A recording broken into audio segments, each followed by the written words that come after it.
Okay, hi guys. So in this lecture, we'll be taking on some more examples of SN1 reaction, and we'll be taking on the difference between SN1 reaction and SN2 reaction, and what are the similarities between the two. So let me start. So we have this concept called solulysis. So what will happen in solulysis is we have the full form is solvent plus cleavage. Okay, so let's suppose we have an example in which we have this in presence of solvent, which is H2O.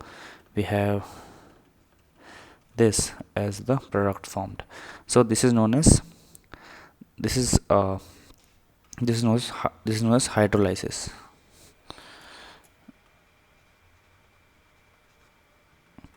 Okay, the second case wherein we have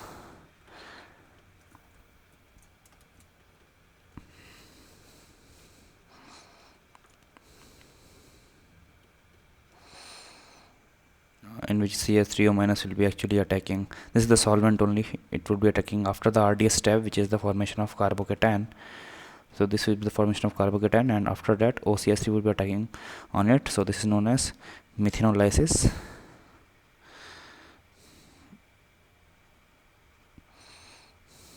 Okay, we can also have something like this in ETOH as the solvent. So we can have this as OET plus HCl.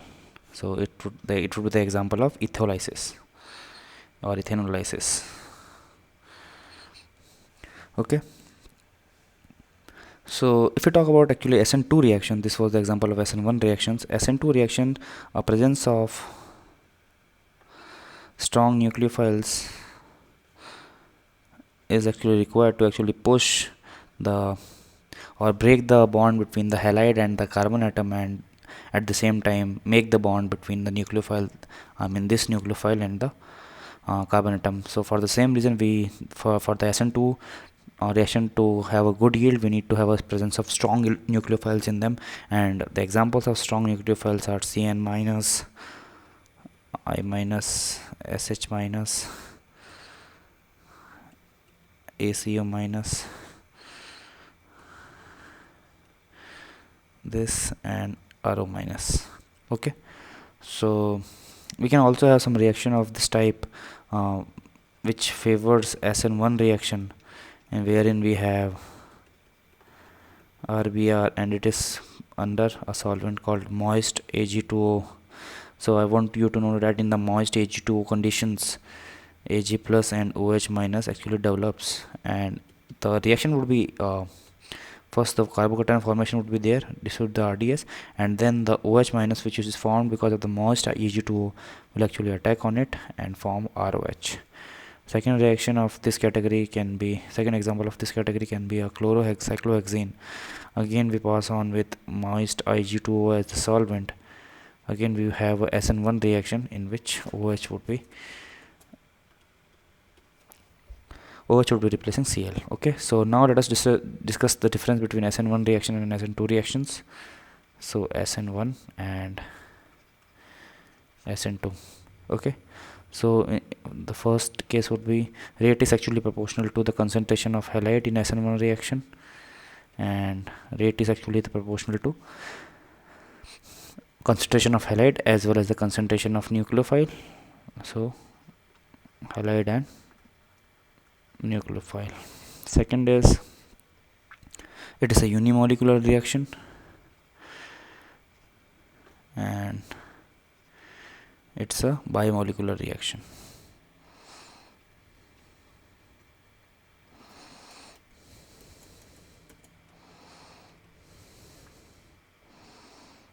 Bimolecular reaction. Okay, third point here is it's in this case racemization takes place, because in the RDS carbocation formation is there, and after the carbocation formation takes place, in the second step we have the solvent attacking onto the carbocation, hence it can attack either from up the plane or down the plane.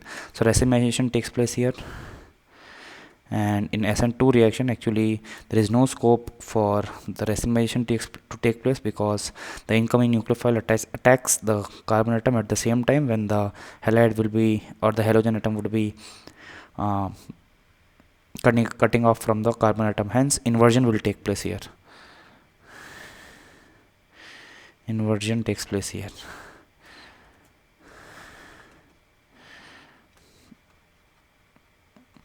Fourth point here is rearrangement takes place here, because from the second step to the from the first step to the second step there is ample time for the carbocation to stabilize itself. Hence rearrangement takes place here. And here there is no scope for rearrangement, because in the RDS only bond cleavage and bond formation takes place, so no rearrangement takes place here.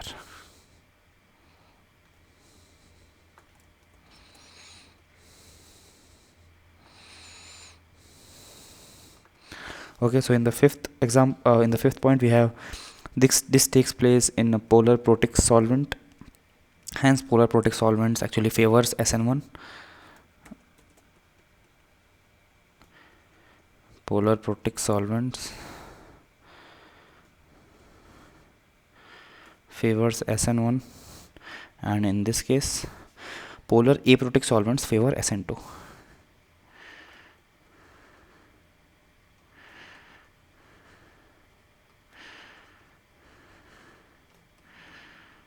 Okay, so let's talk about some of the similarities also here.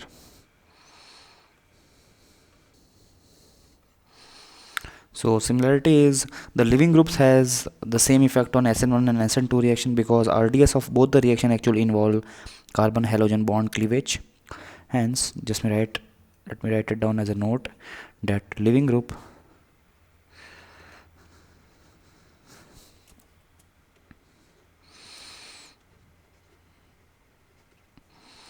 has same effect on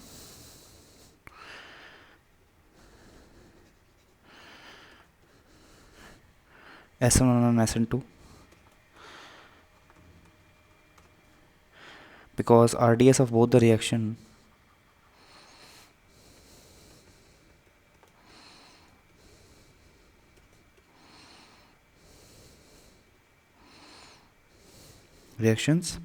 involve carbon hydrogen bond cleavage.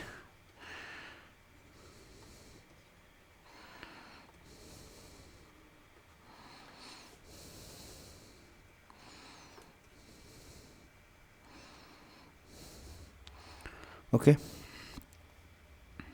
hence the rate of SN1 and SN2 both will be the same in this case, because I minus is a better leaving group than Br minus and then Cl minus and then F minus. So with this we come to an end of this lecture.